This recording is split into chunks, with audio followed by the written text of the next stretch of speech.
పేదోడు 10 ఏళ్ల క్రితం 20 ఏళ్ల క్రితం ఇల్లు కట్టుకుంటుంటే అనుమతించిన అధికారుల మీద కేసులు పెట్టకుండా గరీబోని ఇల్లు గుర్తిస్తే నష్టం జరుగుతుందని చెప్తున్నాడు.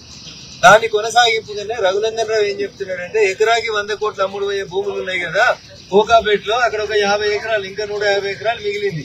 పాత కలెక్టర్ వెంకటరామరెడ్డికి ఇచ్చిన 10 ఎకరాలు ఇంకా రిజిస్ట్రేషన్ కాలేదు. అసంటి ధనవంతుల భూముల్ని వాపసు తీసుకొని ఎక్కడైతే హైడ్రా వల్ల నష్టపోతున్నటువంటి గరీబ్ వాళ్ళు ఉంటారో వాళ్ళకి 100, 200, 300 అక్కడ ఒక లేఅవుట్ చేసి అందులో ప్లాట్లు ఇస్తే ఈ చెరువులలో కూలగొట్టడం వల్ల నష్టపోయినటువంటి పేద ప్రజలు 100 కోట్లకి ఎకరం పోయే భూమిలో ఇల్లు కట్టుకోవడానికి ఒక ఫెసిలిటేట్ చేసినట్టు అవుతుంది. కాబట్టి భారతీయ జనతా పార్టీ నాయకులు అందరం ఒకటే మాట మీద ఉన్నాం. చెరువుల కట్టినవన్నీ కూలగొట్టాలని చెప్తున్నాం.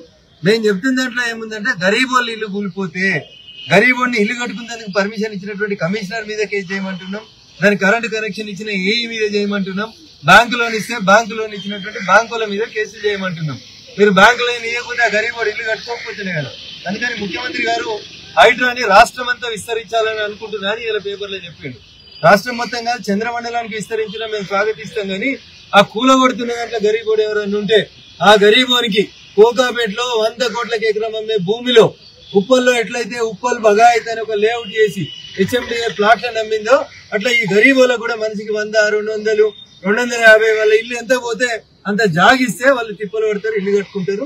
కాబట్టి పేదవాడి పక్షాన బరాబర్ నిలబడతామని చెప్పి ఈ సందర్భంగా తెలియజేస్తాం. సో వర్షాలు పోయినాయని చెప్పి సంతోషపడాలన్నా లేదా అంటువ్యాధులు ప్రబలుతున్నాయని బాధపడాలన్నా అనేది ఒక సమస్య ఉంది. కాబట్టి వైద్య ఆరోగ్య శాఖ డాక్టర్లకు నేను చేసేటువంటి అప్పీల్, దయచేసి వెంటనే స్పందించండి. పేషెంట్ ఎవరైనా వచ్చినట్లయితే ఏర్పాటు చేయండి అని అప్పీల్ చేస్తూ మున్సిపల్ అధికారులకి శానిటేషన్ పట్ల ప్రత్యేకమైనటువంటి శ్రద్ధ చూపెట్టాలని చెప్పి ఈ సందర్భంగా కోరుతారు.